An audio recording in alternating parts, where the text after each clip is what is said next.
Hi friends, ನಮಸ್ಕಾರ ರೀ ಎಲ್ರಿಗೂ. ಇವತ್ತಿನ ವ್ಲಾಗಿಗೆ ತಮಗೆಲ್ಲ ಸ್ವಾಗತ. ಇವತ್ತು ಒಂದು ಕ್ವಿಕ್ಕಾಗಿ ಮಾಡಬಹುದಾದಂತಹ ಒಂದು ರೆಸಿಪಿಯನ್ನು ತಮ್ಮ ಜೊತೆಗೆ ಶೇರ್ ಮಾಡ್ತಾ ಇದ್ದೀನಿ. ಅದು ರೊಟ್ಟಿಗೆ ಅಥವಾ ಚಪಾತಿಗೆ ಎರಡೂ ಕೂಡ ಬೆಸ್ಟ್ ಕಾಂಬಿನೇಷನ್ ಆಗಿರುತ್ತೆ. ಸೊ ಆ ಒಂದು ರೆಸಿಪಿ ಏನಂದರೆ ಜುಣುಕ. ಸೊ ಇದನ್ನು ಉತ್ತರ ಕರ್ನಾಟಕದ ಕಡೆಗೆ ತುಂಬಾ ಮಾಡ್ತಾರೆ. ಸೊ ನಾನು ಮೊದಲೇ ಹೇಳಿದಾಗೆ ಈ ಕಡಲೆ ಹಿಟ್ಟನ್ನು ನಾವು ಮನೆಯಲ್ಲೇ ರೆಡಿ ಮಾಡಿ ಇಟ್ಕೊಂಡಿರ್ತೀವಿ. ಸೊ ಇವಾಗ ಬಾಕ್ಸಿಂದ ತೆಗೆದು 2ರಿಂದ 3 ಸ್ಪೂನ್ ಆಗೋಷ್ಟು ತೊಗೊಂಡಿದ್ದೀನಿ. ಸೊ ಇದು ದೊಡ್ಡ ಸ್ಪೂನೇ ತೊಗೊಂಡಿದ್ದೀನಿ. ಆ್ಯಂಡ್ ಇವಾಗ ನೀರನ್ನು ಆ್ಯಡ್ ಮಾಡ್ತಾ ಇದ್ದೀನಿ.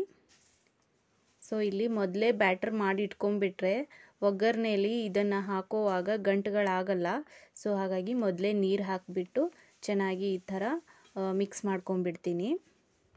ಸೊ ನಮ್ಮ ಕಡೆಗೆಲ್ಲ ಈ ಹಿಟ್ಟನ್ನು ಅಥವಾ ಈ ಕಡಲೆಬೇಳೆ ಹಿಟ್ಟನ್ನು ಮುಂಚೆನೇ ಮಾಡಿ ಇಟ್ಕೊಂಡಿರ್ತಾರೆ. ಬಿಕಾಸ್ ಯಾವಾಗೆಲ್ಲ ಪಲ್ಯಗಳಿರಲ್ವೋ ಅಂಗಡಿಗೆ ಹೋಗಿ ತರಬೇಕಾಗಿರುತ್ತೋ ಆವಾಗ ಕ್ವಿಕ್ಕಾಗಿ ಇದನ್ನು ಮನೇಲಿ ಮಾಡ್ಕೊಂಡ್ಬಿಡ್ತಾರೆ. ಸೊ ಅವತ್ತಿನ ಪ್ರಾಬ್ಲಮ್ ಸಾಲ್ವ್ ಅಂತಲೇ ಅನ್ಬೋದು.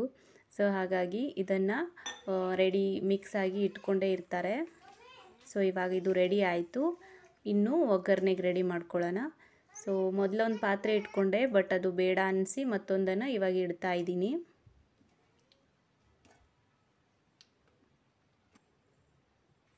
ಸೊ ಇವಾಗ ಎಣ್ಣೆ ಹಾಕ್ಕೊಳ್ಬೇಕು. ಸೊ 2 ಸ್ಪೂನಷ್ಟು ನಾನಿಲ್ಲಿ ಎಣ್ಣೆ ತಗೊಳ್ತಾ ಇದ್ದೀನಿ ಒಗ್ಗರಣೆಗೆ.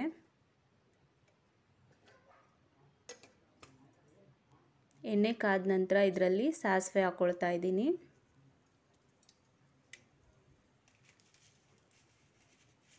ನಂತರ ಇದಕ್ಕೆ ಸ್ವಲ್ಪ ಜೀರಿಗೆನೂ ಕೂಡ ಆ್ಯಡ್ ಮಾಡ್ತಾ ಇದ್ದೀನಿ.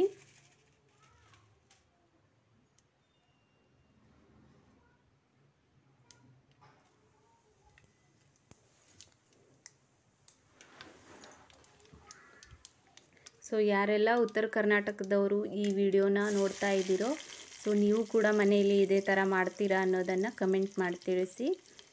ಸೊ ಇವಾಗ ಮತ್ತೆ ಈರುಳ್ಳಿ ಹಾಕ್ತಾ ಇದ್ದೀನಿ. ಆ್ಯಂಡ್ ಅದ್ರ ಜೊತೆಗೆ ಸ್ವಲ್ಪ ಕರಿಬೇವು ಕೂಡ ಆ್ಯಡ್ ಮಾಡಿದ್ದೀನಿ. ಸೊ ಇದನ್ನು ಎರಡೂ ಕೂಡ ಚೆನ್ನಾಗಿ ಫ್ರೈ ಮಾಡ್ಕೊಳ್ಬೇಕು.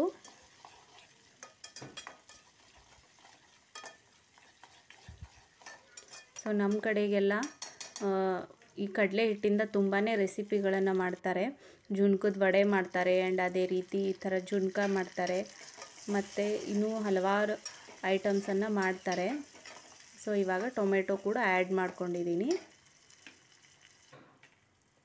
ಆ್ಯಂಡ್ ಸ್ವಲ್ಪ ಇವಾಗ ಅರಿಶಿನ ಕೂಡ ಆ್ಯಡ್ ಮಾಡ್ಕೊಳ್ತೀನಿ.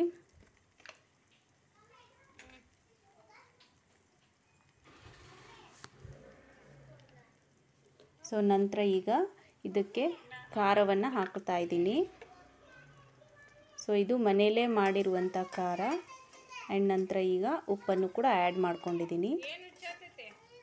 ಸೊ ಖಾರ ಎಲ್ಲ ಚೆನ್ನಾಗಿಲ್ಲಿ ಫ್ರೈ ಆಗಬೇಕು. ತುಂಬ ಹೊತ್ತೇನು ಫ್ರೈ ಮಾಡೋದು ಬೇಡ, ಸ್ವಲ್ಪ ಫ್ರೈ ಮಾಡಿದರೆ ಸಾಕು. ಇವಾಗ ಈ ಬ್ಯಾಟ್ರನ್ನು ಆ್ಯಡ್ ಮಾಡ್ತಾ ಇದ್ದೀನಿ. ಸೊ ಇಲ್ಲಿ ನೀರನ್ನು ಜಾಸ್ತಿನೇ ಹಾಕ್ಕೊಳ್ಬೇಕು, ಬಿಕಾಸ್ ಹಿಟ್ಟೆಲ್ಲ ಚೆನ್ನಾಗಿ ಬೇಯಬೇಕು. ಆ್ಯಂಡ್ ಹಿಟ್ಟಿನೊಳಗಿರುವಂತಹ ಹಸಿ ವಾಸನೆ ಹೋಗಬೇಕು, ಅಲ್ಲಿವರೆಗೂ ಚೆನ್ನಾಗಿ ಬೇಯಬೇಕದು. ಆ್ಯಂಡ್ ನಂತರ ಇವಾಗ ಕೊತ್ತಂಬರಿ ಸ್ವಲ್ಪ ಮೇಲಿಂದ ಹಾಕ್ತಾಯಿದ್ದೀನಿ. ಸೊ ಈ ಬ್ಯಾಟ್ರ್ ಹಾಕಿದ ಮೇಲೆ ಒಂದು 10 ನಿಮಿಷ ಇದನ್ನು ಚೆನ್ನಾಗಿ ಕೈಯಾಡಿಸಿ ನಂತರ ಇದನ್ನು ರೆಡಿ ಮಾಡಿಕೊಳ್ಬೇಕು. ಸೊ ಇಲ್ಲಿ ಮಧ್ಯದಲ್ಲಿ ಗಂಟುಗಳಾಗ್ತಾ ಇರುತ್ತೆ. ಸೊ ಅದನ್ನು ಕೂಡ ಈ ಥರ ಹೊಡಿತಾ ಇರಬೇಕು. ಸೊ ರೆಡಿ ಆಯಿತು ನೋಡಿ ಉತ್ತರ ಕರ್ನಾಟಕದ ಸ್ಪೆಷಲ್ ಜುಣ್ಕ. ಆ್ಯಂಡ್ ಇನ್ನೂ ಯಾರೆಲ್ಲ ನನ್ನ ಚಾನಲನ್ನು ಸಬ್ಸ್ಕ್ರೈಬ್ ಮಾಡಿಲ್ಲ, ಪ್ಲೀಸ್ ಸಬ್ಸ್ಕ್ರೈಬ್ ಮಾಡಿ.